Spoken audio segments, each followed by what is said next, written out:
Hey everybody, it's Lesley from Sew-A-Lot Creative Sewing Centers in Lexington, Kentucky and Centerville, Ohio.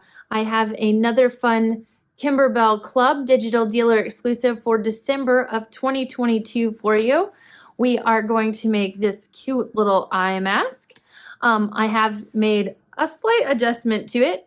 I did not create a casing for my elastic. Instead, I chose to use a by Annie's half-inch foldable elastic, and I just didn't fold it to create this mask. That way I can crank them out much quicker for the holidays, use them for gifts. The casing is by far the longest part of the project. So I'm going to show you how I did that, all the rest of the assembly, as well as the applique. I hope that you enjoy. So as we prepare to make our eye mask, we are going to first prep for our strap. There are instructions that come along with your design on how to take a piece of half-inch elastic and encase it in a tube to give you a scrunched cover for your elastic, or you can choose to use a piece of decorative elastic. This is a by Annie's half-inch. What they call fold over elastic. It's very soft and thin. It makes great strapping for things like these. And you can cover it or you don't have to cover it. It's not quite as heavy as regular elastic would be. So if you're going to choose to cover your elastic, you're going to want to do that before you start the embroidery design by creating a tube and feeding your elastic through it per the instructions. Otherwise, you're just going to, if you're using a decorative elastic or something else as you're strapping, you're going to have that prepared and cut to the length, which is 14 inches. Once we've prepared our elastic, next we're going to make sure that we have a piece of wash away. I'm using either, you can use like a Kimberbell wash away, an Aqua Magic, something that is a heavier wash away stabilizer. You don't want to use the plastic. Those are more toppers. We're also going to use a piece of that later in the project, but we're going to hoop one piece of wash away stabilizer. You're going to call up the embroidery design on your machine, and we're going to go ahead and thread the machine. The first stitch we're going to do is a placement stitch right on our stabilizer. From here, I am going to, I've moved my hoop out to the trim position. If you have that, this is handy. If not, you can take your hoop off. I'm going to cover that entire area with a piece of my fabric that is going to be my base fabric for the front of my mask. And then I'm also going to take a piece of that wash away topping, and I'm going to cover that area up, and I'm going to tape it in place to keep it from sliding or shifting using my Kimberbell tape. And from here, we're going to go back to our current stitch position or put your hoop back on. We'll continue to stitch, and this is going to do our tack down.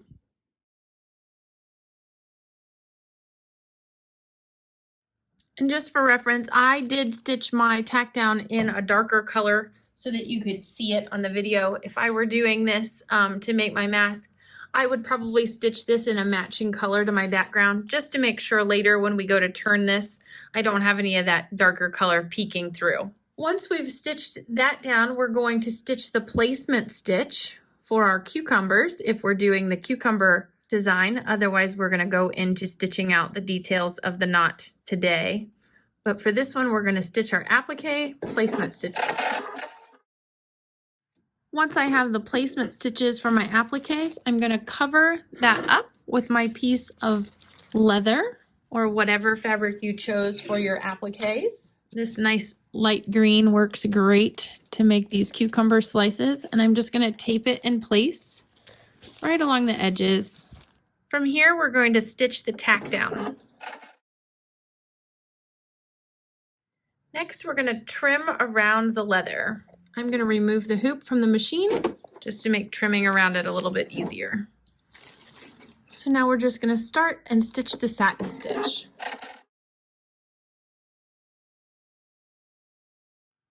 I'm going to change thread. We're going to stitch the seeds and the lettering, and then we'll work on putting in our foam, our elastic and our backing.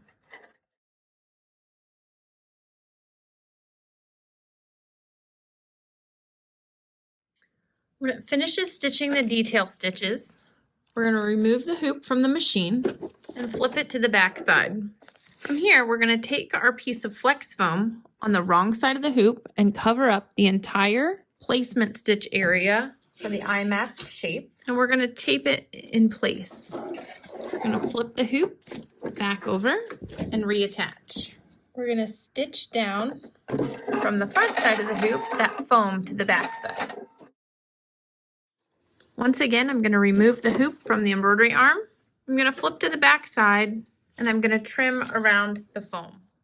So now we've trimmed the foam all the way around the outside edge on the back side of the hoop. We're going to replace the hoop back onto the machine and we're going to stitch the casing or elastic placement lines. When you stitch your casing placement lines, you may want to remember stitching them in a different color might make it a little easier to see than doing your same as your outline color. I've done mine in a dark shade again so you can see it, but they're pretty close to each other. From here, I'm going to place my casing or my elastic or my casing about a half. I'm going to center it on that line and I'm going to go about a ½ inch past it, closer to me. And I'm going to leave the excess hanging off the end. I'm going to tape it in place here in the middle too. And then I'm going to stitch the bottom down. Next, I'm going to take the opposite end and place it centered on the line that we created. I'm going to make sure that it goes over it about a ½ inch on this side. And I'm going to tape it in place as well. From here, you can make sure to tape down your excess in the middle, kind of down towards the bottom in the center. And then we're going to stitch that top casing in place.